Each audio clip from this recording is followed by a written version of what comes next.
Então, vamos ver aqui. Símbolos do Espírito Santo. Há vários símbolos, tipos, figuras e alegorias, especialmente no Antigo Testamento, para referir-se ao Espírito Santo e à realidade espiritual. Nosso entendimento assimila melhor as profundas verdades do mundo espiritual, sobretudo por meio de símbolos. Agora você vai compreender o que é um símbolo. O símbolo é aquilo que se coloca no lugar de alguma coisa. O símbolo é aquilo que se coloca no lugar de alguma coisa ou a representa. Então nós vamos ver aqui, nesse estudo na Palavra de Deus, vários símbolos que representam o Espírito Santo. Aleluia! Trata-se de um objeto visível ou a representação de um processo, ideia ou qualidade de um outro objeto. Nas escrituras, o símbolo geralmente aparece sob a forma de objetos literais e sempre denota alguma coisa diferente. Os símbolos sugerem ideia e conceito ao invés de declará-los. Então, o primeiro símbolo que nós vamos aprender é o símbolo, é a água. O símbolo do Espírito Santo, que é a água. Então, aqui nós vamos ver o que fala sobre a água. A água é indispensável para a vida. Onde não há água, não tem vida. Então, ela é indispensável, essencial. Isso nos indica o quê? Que o Espírito Santo em nossa vida, ele é indispensável. Ele é indispensável. Para que nós venhamos ter vida espiritual, nós precisamos do Espírito Santo. Assim também é essencial a presença do Espírito Santo para que haja vida espiritual. Então nós vamos abrir agora em 1 Coríntios 12. Vamos ver o que está escrito na Palavra de Deus em 1 Coríntios 12, o que fala sobre o Espírito Santo.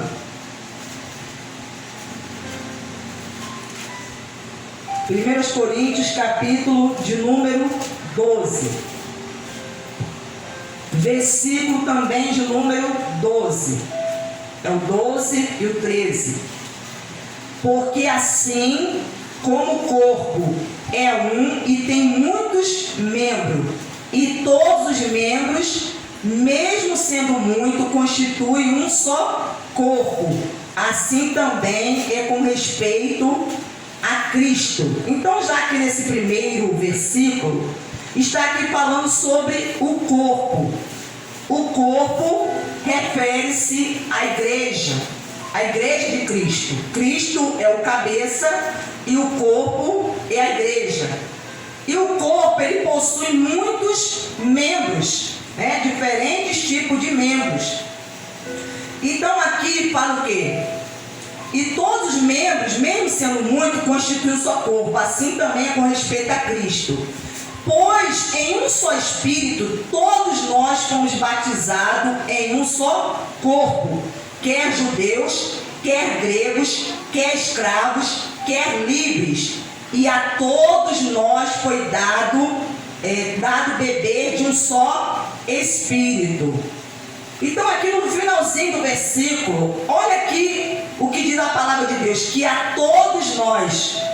Quem se refere a esse todos nós? Está falando do corpo da igreja de Cristo, os filhos de Deus, que foram batizados no corpo. E a todos nós foi dado beber de um só Espírito, referindo-se ao Espírito Santo como água. Beber de um só Espírito. Então todos que são filhos de Deus, eles bebem do mesmo Espírito. Não é um Espírito diferente.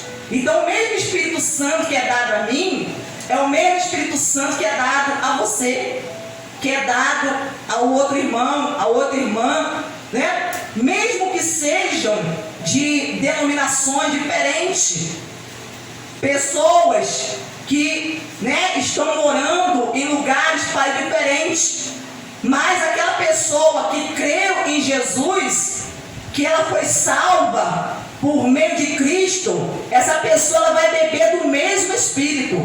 É o mesmo Espírito Santo que vai ser dado a ela.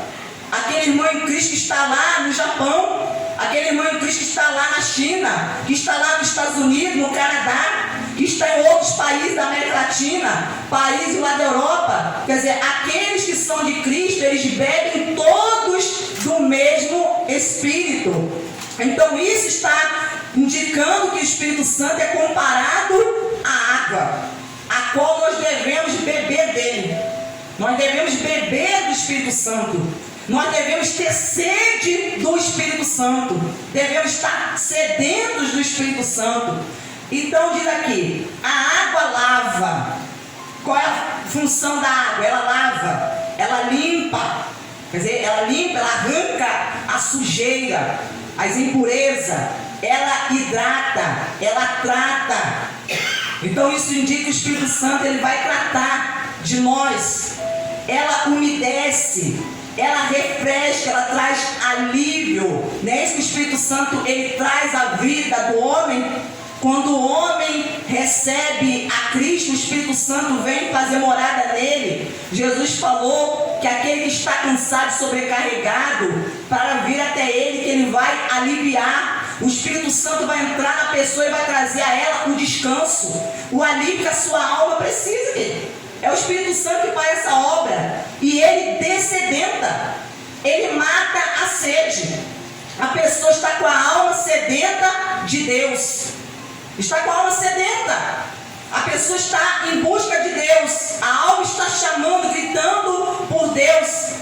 E aí quando o Espírito Santo, ela começa a beber do Espírito Santo, então ele faz isso, ele dessedenta, ele mata a sede da alma. Aleluia, porque a pessoa encontrou aquilo que ela precisava. A água que sacia a sede, ela encontrou. Foi isso que Jesus falou para a mulher samaritana. Falou que se ela bebesse da água daquele poço de Jacó, ela ia tornar a ter sede. Mas ele disse que você beber da água, Jesus dizendo, se você beber da água que eu te der, nunca mais você vai ter sede. Nunca mais. Porque a alma, ela é saciada. Ela é completa. O Espírito Santo, ele faz com que o homem se torne completo. Aleluia. Ele preenche todo o ser do ser humano. As Escrituras referem-se ao Espírito Santo como chuva. Como chuva. Então a chuva é um dos símbolos também do Espírito Santo. Aleluia. Então abre a sua Bíblia agora em Joel. Livro do profeta Joel, capítulo de número 2, versículo de número 23. Joel 2.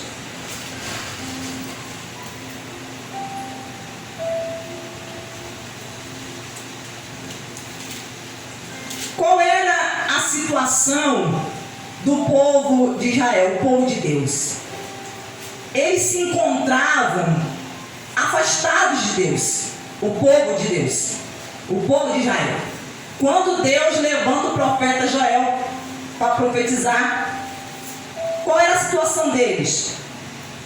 Eles estavam afastados. Devido a esse afastamento, Deus então permite que venha sobre a nação, as suas plantações, venha uma praga de gafanhoto. Pragas de gafanhoto vieram sobre as plantações, a agricultura deles, e consumiram tudo. Tudo ficou destruído, não restou nada. E além da praga de gafanhoto, houve o que? Uma seca. Parou de chover. Era essa a situação. Porque aquilo que estava acontecendo na nação, na terra, estava refletindo o que estava acontecendo na vida espiritual do povo de Israel. E aí Deus, por meio do profeta Joel, Deus então começa a convocar o povo ao arrependimento, à conversão, chamando o povo, para que o povo se colocasse diante dele em oração, em jejum, se humilhando. E ele fala para que eles não parassem de rasgar as vestes dele, mas rasgassem o coração na presença de Deus. E querido, quando eles atenderam o chamado de Deus, quando eles se colocaram na presença de Deus, homens, mulheres, crianças, sacerdotes, até quem estava, querido, lá na lua de mel, havia casado recentemente, Deus estava convocando a todos. Aleluia. Estava convocando a todo o povo para que buscasse, porque a situação era séria. Porque eles estavam em extrema miséria, sem nada.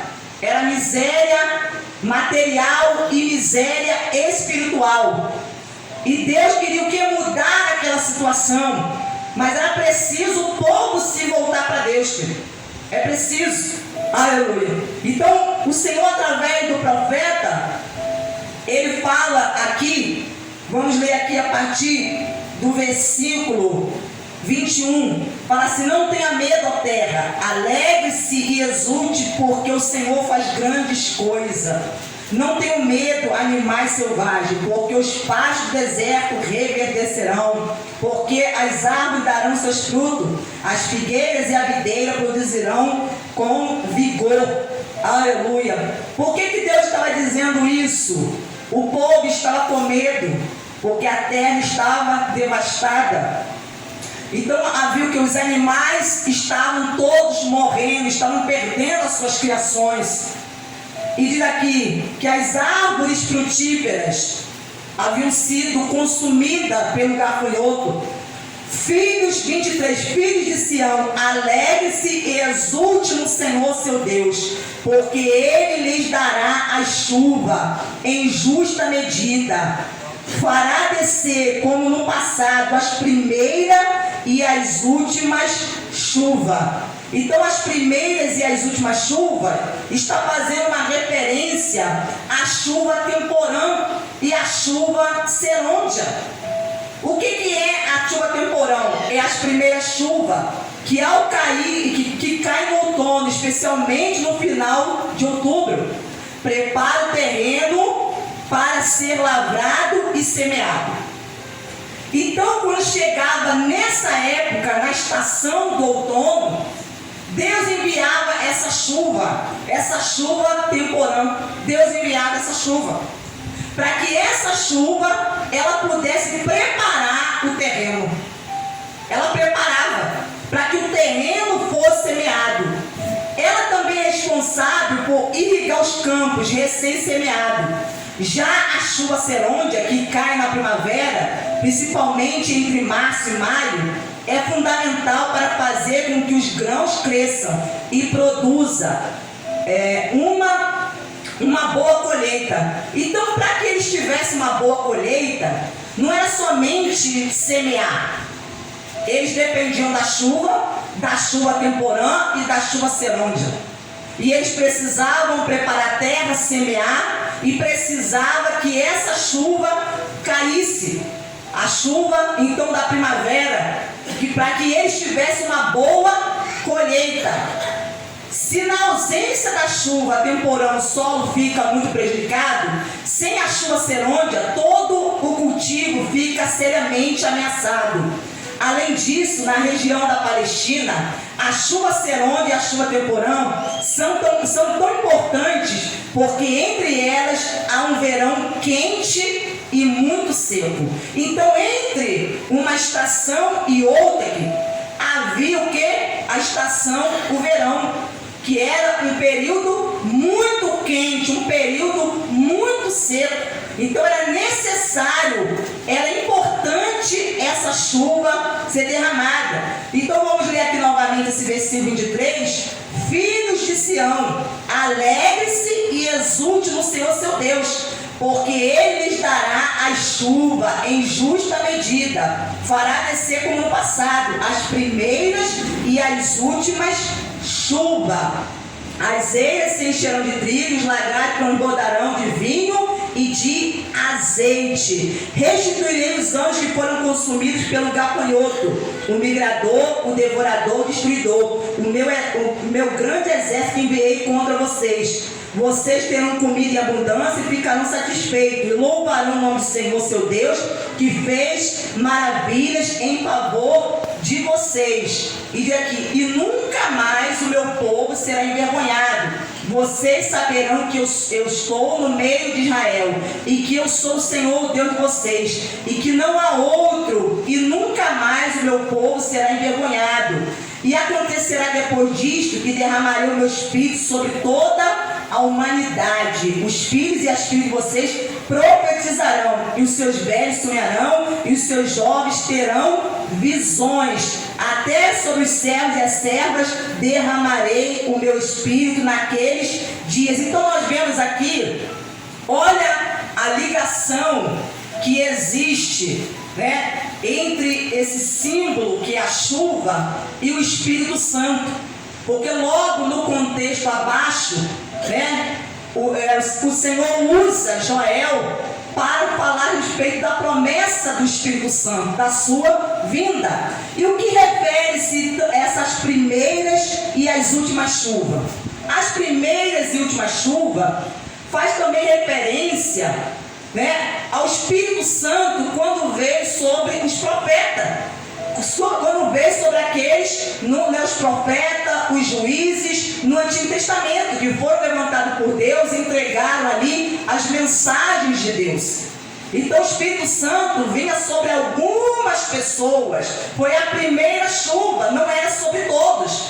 Era sobre alguns que eram selecionados, que Deus escolhia para fazer uma obra. Então é a primeira chuva. Mas e as últimas chuvas? As últimas chuvas refere-se àquilo que Joel falou, que nós acabamos de ler, que está aqui no versículo 28. E acontecerá depois disso que derramarei o meu espírito sobre toda a humanidade. Os filhos e as filhas de vocês profetizarão, os seus velhos sonharão, os seus jovens terão visões, e até sobre os servos e as servas derramarei o meu espírito naqueles dias. Então essa promessa estava indicando, fazendo referência ao Pentecoste, ao dia de Pentecostes, quando o Espírito Santo foi derramado. Então ele foi derramado como uma chuva, de forma abundante, aleluia, né? De forma abundante. Então isso quer dizer as primeiras e as últimas chuvas. Então nós vemos aqui essa ligação, né, relação que há entre o Espírito Santo e a chuva, o símbolo da chuva. Então nós vamos ver agora o Espírito Santo como torrente. E o que é uma torrente? Torrente é corrente de água rápida e impetuosa que provém de grandes chuvas. Então vem aquela quantidade forte, abundante de chuva. Ela vem como uma torrente, aquela grande quantidade de água rápida, impetuosa, violenta, aleluia. Diz aqui, vamos ver isso em Isaías 44.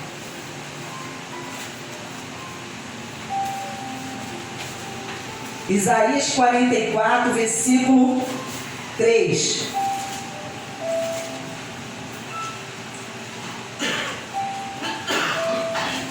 Vamos ler o versículo 2, que diz assim: assim diz o Senhor que criou e formou desde o ventre materno e que o ajuda. Não tenha medo, meu servo Jacó, meu amado, a quem escolhi, porque derramarei água sobre o chão sedento e torrente sobre a terra seca. Derramarei o meu espírito sobre a sua posteridade e a minha bênção sobre os seus descendentes. Porque derramarei água sobre os sedentos, querido. Olha o que está dizendo aqui o profeta Isaías. Querido, para alguém receber o Espírito Santo, a pessoa precisa estar como uma terra sedenta para receber a água. Você já viu uma terra que é seca? Quando chove, o que ela faz? Ela absorve rapidamente a água. Ela absorve a água. Se a pessoa não tiver com a sua vida, o seu coração sedento do Espírito Santo, a pessoa não recebe. Não recebe. Porque ele fala aqui, ó, derramarei água sobre o chão sedento e torrente, quer dizer, uma abundante quantidade de água. Que ele vai vir com força, a água água impetuosa sobre a terra, derramarei o meu espírito. Então nós vemos aqui, olha, né, o símbolo da água, a relação, a ligação que existe desse símbolo da água com o Espírito Santo. Derramarei o meu espírito sobre a sua posteridade e a minha bênção sobre os seus descendentes, como rios. Então o rio também é um símbolo do Espírito Santo.